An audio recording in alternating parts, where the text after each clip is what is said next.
Hey guys, what's up? Paulo back with another video, and today we're talking about Fade Guardians again. The spell has been, I guess, like slight reworked. They took some of our feedback. They did change the spell. I know a lot of you guys probably missed this. This was not posted in Wowhead data mining anywhere that I saw.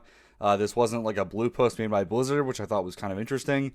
But for all intents and purposes, the way Fade Guardians works now from a DPS perspective is completely different than how it worked before. So let's go over the changes and what this means for those of you that really want to play Night Fae. Okay, so again, a lot of you guys probably missed this. I've gotten several DMs, people asking like, hey, is Night Fae still crap? TLDR, actually, no. Night Fae is looking pretty solid as a good Covenant pick if you care about, doing good DPS. So what they actually did was the spell and the text of the spell, it looks exactly the same, right? The difference is the fairy that used to reduce the cooldown recovery rate of Shadow Fiend or Mindbender now works with Void Form. So if you don't know, when you cast Fey Guardians, you start getting CDR, which increases the cooldown recovery rate of a major ability by 100%. And then you can actually put that on an ally if you want, if you cast Shadow Mend on them. Otherwise, you just get it yourself. So because the buff lasts for 20 seconds, it increases the rate by 100%. Instead of a cooldown, cooling off 1 second per second, it cools down 2 seconds per second is how that works.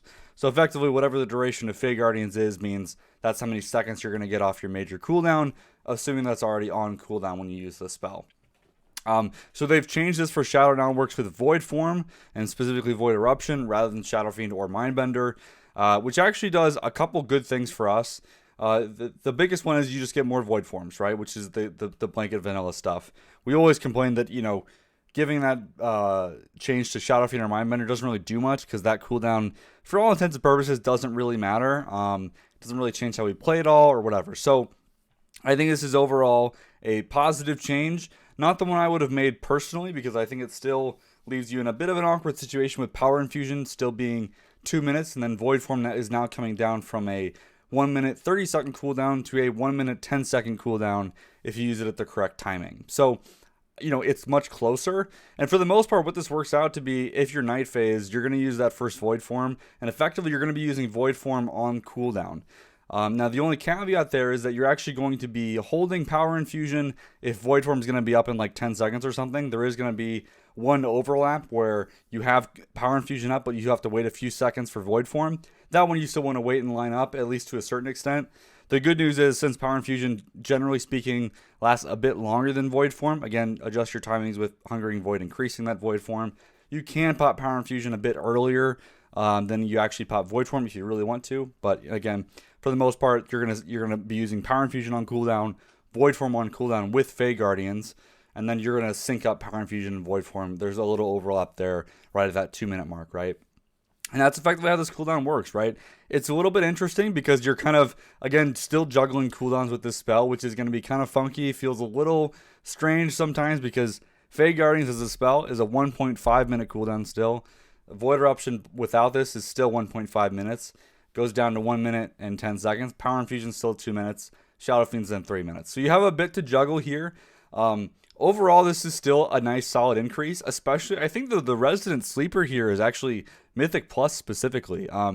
With this change, you're actually, if you decide like, hey, I don't like Surrender to Madness, it's not for me. What Surrender to Madness does in Mythic Plus is effectively say, okay, I'll Void Form this pack, Surrender to Madness the next pack, and basically get Void Form for every pack. Well, with Fey Guardians and with Night Fae specifically, you're getting pretty close to be able to do more or less the same thing with Fey Guardians without taking Surrender to Madness. So you can actually, again, get a Void Form quite often with this guy.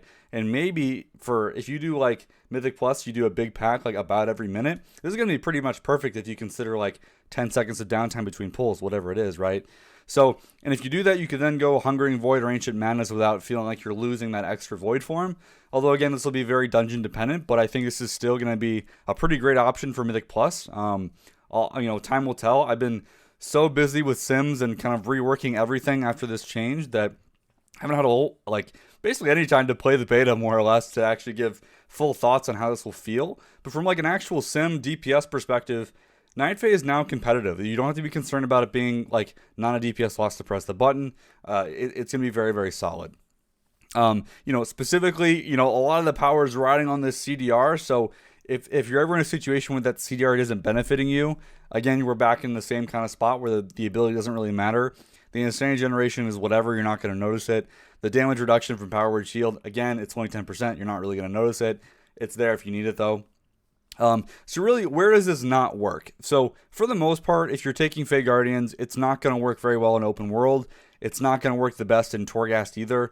Again, it's going to be one of those things where if you're not in a constant fight, you're not going to notice the CDR, right? If you're only fighting something for a minute, you're not going to get any of the benefit out of this, right? So there is that, which I think is fine. Again, open world content, like no one really cares that much. Torghast, again, it's going to be okay in Torghast. You know, you can pull around it a little bit, but you know, I personally, I guess like when I'm doing Torghast, I definitely take my time a little bit. I'm not rushing. And I don't really ever have a problem of needing Void Form. In fact, I probably hold Void Form too much because things just die pretty easily for me. But, you know, it's just kind of my perspective. But, you know, if you're in a raid, you're in a dungeon, I think this is going to give you pretty great results. You know, again, your results are going to vary with this Covenant ability. It's a lot easier to gauge the value of Unholy Nova, Mind Games, and the Kyrian spell purely because they're just DPS buttons that you can pretty much press on cooldown, right? The Night Fey Guardian's value will change based on the fight timings, right? Depending on how long the fight is and depending on whatever, you're going to get more or less amounts of Void Forms out, hopefully. But, you know, fight times could work out where you might get less or more depending on that pull timing, right? And especially if you're on, like, a progression fight or if you saw anyone do like, raid testing or whatever in the future if they do more. You know, if you're wiping at, like, a minute, 2 minutes into the fight, you're really not going to notice this as much, right? It's going to be kind of a longer-term thing. Which I think is fine. It's a different ability, right? But I think most importantly, you know, a lot of you guys were concerned that you really wanted to play Night Fae, but the ability not being good isn't fun. I think, you know, definitely reevaluate that choice. It's going to be a competitive choice. You know, the early sims are telling us that it's comfortably actually ahead of Venthyr in a lot of situations. It's not quite reaching Kyrian Pelagos levels or Necrolord Amini levels. Part of that's because the soulbinds for Night Fae aren't the greatest. But it's solidly like neck and neck with Venthyr, if not better in a lot of cases from a rating perspective. So I don't think you're at a loss using this Covenant at all. So I think that's good news overall. All right, that is it for this video. Hopefully this makes sense. I kind of wish to do a quick update on what this ability was doing. On all of you guys kind of missed it. Look forward to new videos coming out as we get closer to beta. I've been really swamped lately, so trying to do as much as I can for you guys to get ready for the launch of the expansion. Again, big thanks to all the Patreons that are supporting me right now.